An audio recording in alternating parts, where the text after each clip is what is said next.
Saudara-saudari yang terkasih, selamat pagi berkah dalam. Sudahkah kita memberi senyum hari ini? Sabtu 23 Juli 2022. Salam sehat untuk kita semua. Mari kita awali permenungan kita dengan tanda kemenangan Kristus. Dalam nama Bapa dan Putra dan Roh Kudus. Amin. Permenungan kita diambil dari Injil Matius bab 13 ayat 24 sampai 30.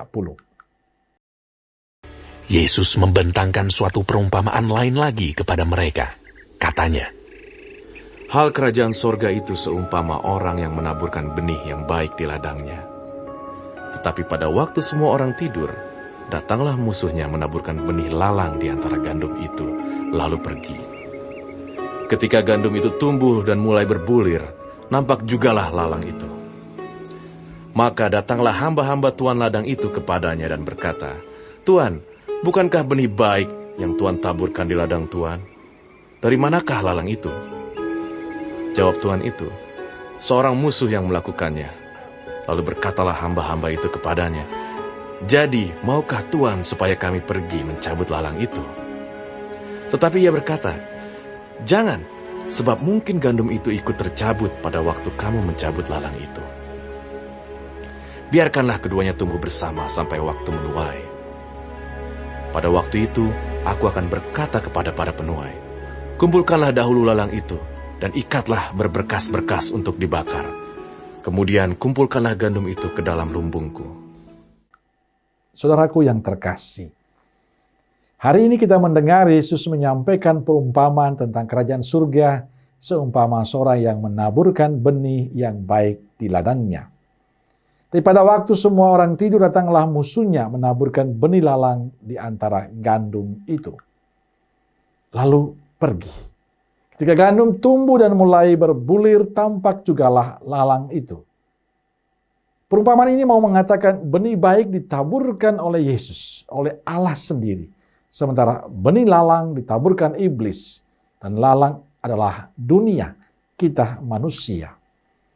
Bagi saya menarik merenungkan perumpamaan ini karena Tuhan sang pemilik ladang membiarkan benih baik dan lalang tetap tumbuh bersama. Ia tidak memisahkan benih yang baik dari himpitan lalang yang merusaknya. Pemisahan baru terjadi pada waktu menuai.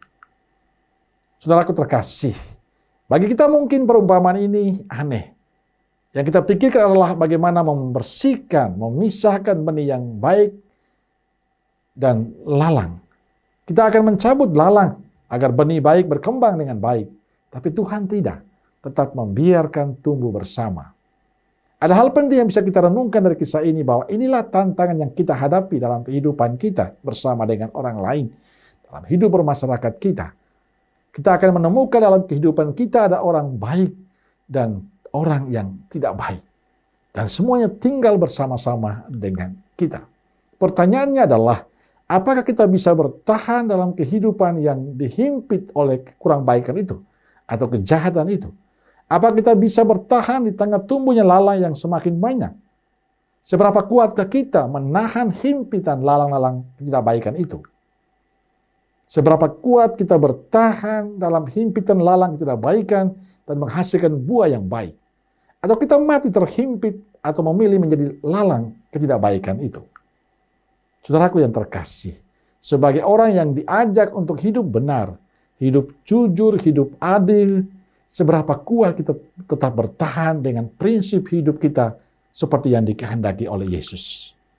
Mampukah kita tetap menjadi pribadi yang jujur, pribadi yang benar, adil, dan penuh belas kasih? Atau kita terkontaminasi dengan situasi yang ada? Atau malah kita menjadi pelopor untuk ketidakbenaran itu? Saudara yang terkasih, kita akan tetap hidup bersama dengan saudara kita yang lain. Kita akan tetap dihimpit oleh lalang ketidakbaikan. Pertanyaannya adalah, apakah kita masih bisa bertahan untuk tetap menjadi benih yang baik, yang menghasilkan buah berlimpah, atau kita akan menjadi bagian dari lalang itu?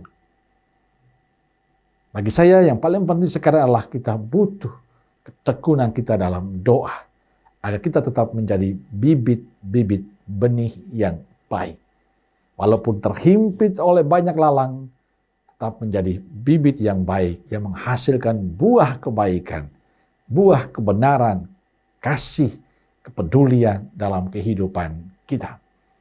Jangan sampai kita terkontaminasi oleh ketidakbaikan. Tetaplah menjadi benih yang baik, yang menghasilkan buah yang baik di dalam himpitan lalang yang tidak baik ini.